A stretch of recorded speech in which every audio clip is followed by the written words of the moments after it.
ఆయన కృప, ఆయన కాపుదల, భద్రత మీకు తోడై ఉండి నడిపించునుగాక. ప్రతి కీడు అపాయాన్ని దేవుడు తప్పించునుగాక. నిత్యము ఆయన మీతో ఉండునుగాక. ఆయన సన్నిధి ఎల్లప్పుడూ మీతో ఉండునుగాక. ఆమేన్, ఆమేన్. వాక్యాన్ని చదువుకుందాం. 2వ సమూయేలు గ్రంథము 5వ అధ్యాయము 10వ వచనాన్ని చదువుకుందాం. ఇక్కడ దేవునికి ఇష్టుడైన భక్తుడు ఉన్నాడు.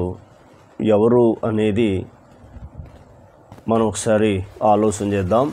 దావీదు గారు దేవునికి ఇష్టుడైన భక్తుడు, దేవుని హృదయానుసారుడు, దేవుని హృదయంలో ఏముందో తెలుసుకున్న వ్యక్తి దావీదు గారు. ఆయన కోసం మనం ఈరోజు కొన్ని విషయాలు నేర్చుకుందాం. దావీదు అంతకంతకు వర్ధిల్లెను. దావీదు అంతకంతకు వర్ధిల్లినట్టుగా మనకు పరిశుద్ధమైన గ్రంథము మనకు తెలియపరుస్తుంది. ఎంత అద్భుతమైన మాటో మనం ఇక్కడ చూస్తే అర్థమవుతుంది.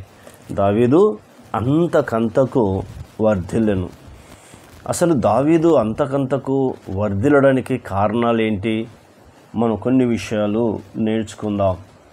ఇదే 2వ సమూయేలు గ్రంథము 6వ అధ్యాయంలో 9వ వచనాన్ని చదువుకుందాం.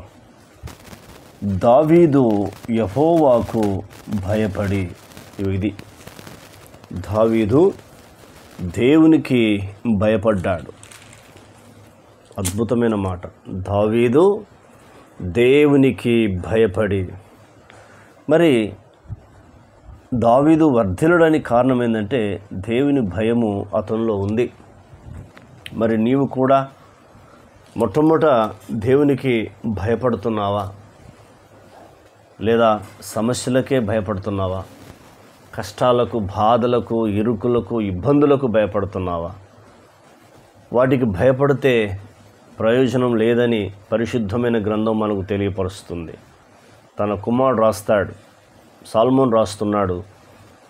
29వ అధ్యాయము, సామెతల గ్రంథము 29వ అధ్యాయము 25వ వచనము, భయపడటం వలన మనుషులకు ఉరి వచ్చును అంటున్నాడు. అంటే సమస్యలకు, బాధలకు, కష్టాలకు, మనుషులకు ఎప్పుడైతే నీవు భయపడతావో ఉరి వస్తుంది. అంటే అపాయము, కష్టము, బాధలు ఏదో అది ముంచుకొస్తుంది. కాబట్టి అక్కడ రాస్తాడు, భయపడటం వల్ల మనిషికి ఉరి వచ్చును, యెహోవా యందు నమ్మకం ఉంచేవాడు సురక్షితంగా నుండును, ఉండును. ఎంత అద్భుతమైన మాట చూడు. అంటే ఒక్కొక్క భక్తుని ద్వారా ఒక్కొక్క మాట దేవుడు మన కోసం రాయించాడు. ఎందుకు? మన జ్ఞానం గెలడానికి, బుద్ధి గెలడానికి, మనం మారడానికే దేవుడు ఈ పరిశుద్ధమైన గ్రంథము మన కొరకు రాయించాడు. దావీదు వర్ధిల్లడానికి కారణం ఏంటంటే ఒక్కటే, దావీదు దేవునికి భయపడి. ఇది నీవు అలవాటు చేసుకుంటున్నావా? ఉదయకాలం లేవగానే దేవునికి భయపడుతున్నావా? దేవునికి భయపడితే ఖచ్చితంగా ప్రార్థన చేస్తావు, వాక్యం చదువుతావు, దేవునితో కొంత సమయాన్ని గడుపుతావు, దేవుని మీద ఆధారపడతావు, దేవుని వైపు చూడగలుగుతావు. లేకపోతే లేదు. మొదటిది. రెండవది ఏమవుతుందంటే సైన్యములకు అధిపతి యగు యెహోవా అతనికి తోడుగా ఉండెను. ఆమేన్. దేవుడు దావీదు వర్ధిల్లడానికి కారణము దావీదు దేవునికి భయపడటము. తర్వాత ఇక్కడ మనం చూస్తున్నప్పుడు దేవుడు అతనికి తోడుగా ఉన్నాడు. దేవుడు అతనికి తోడుగా ఉన్నాడు. మరి మనకు కూడా ఉన్నాడు కదా. ఆయనకు ఇమ్మానుయేలు అని పేరు పెట్టుదువు. ఇమ్మానుయేలు అనగా దేవుడు మనకు తోడని అర్థము అని మత్తయి సువార్త 1వ అధ్యాయంలో దేవుడు రాయించాడు. ఈ మాటలు దేవుడు మాట్లాడుతున్నాడు. ఈ మాటలు దేవుడు మాట్లాడుతున్నాడు. నిజమే, మరి నీవు ఒక్కసారి నిన్ను పరీక్షించుకోమని దేవుడు ఈ లేఖన భాగాన్ని నీ ముందుకు తీసుకొచ్చాడు. కాబట్టి నీ ఆలోచన ఎలా ఉంది? ఒకసారి నిన్ను పరీక్షించుకోమని దేవుడు నీతోనే మాట్లాడుతున్నాడు. ఇవన్నీ చివరి దినాలు, అంత్య దినాలు. కాబట్టి ఈ చివరి అంత్య దినాల్లో ఉంటున్న మనము దేవుడు ఇమ్మానుయేలు దేవుడిగా మనకు తోడున్నాడు. మరియమ్మతో మాట్లాడుతున్నాడు, మరియమ్మకు తెలియపరుస్తున్నాడు. ఇదిగో కన్యక గర్భవతి కుమారుని కనును, ఆయనకి ఇమ్మానుయేలుని పేరు పెట్టుదు అని చెప్తున్నాడు. ప్రభు ప్రవక్త ద్వారా పలికిన మాట నెరవేరను అని చెప్తున్నాడు.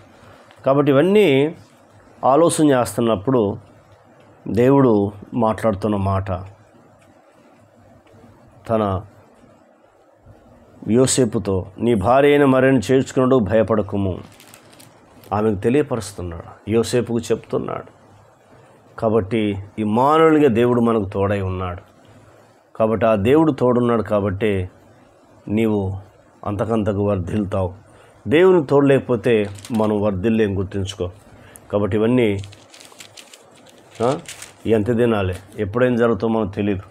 కాబట్టి మొట్టమొదటి ఏం నేర్చుకున్నాం? దావీదు అంతకంతకు వర్ధిల్లెను.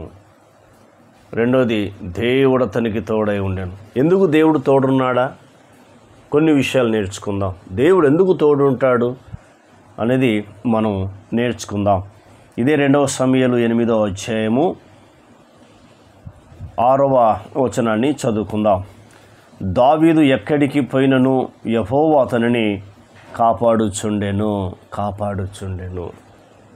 దావీదు ఎక్కడికి వెళ్ళినా దేవుడు దావీదును కాపాడుతున్నాడు. ఒకసారి ఆలోచించి, ఈయనొక రాజు,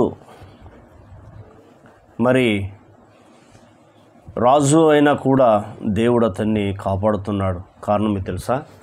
దావీదు దేవుని మీద ఆధారపడుతున్నాడు, దేవుని వైపు చూస్తున్నాడు. మరి నువ్వు అలా ఉంటే మొట్టమొదటి వర్ధిల్తావు, రెండోది దేవునికి తోడుగా ఉంటాడు, నువ్వు ఎక్కడికి వెళ్ళినా కాపాడబడతావు. ప్రార్థన. కన్న తండ్రి, మీకు వందనాలు.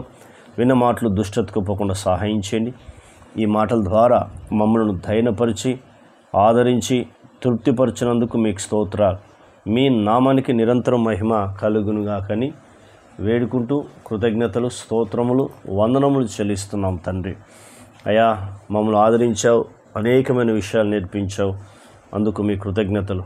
మేము కూడా అంతకంతకు వర్ధిల్లే కృపను దయచేయమని యేసు నామంలో పొంది ఉన్నాం తండ్రి. ఆమెన్. దేవుడు మనందరిని దీవించి ఆశీర్వదించునుగాక.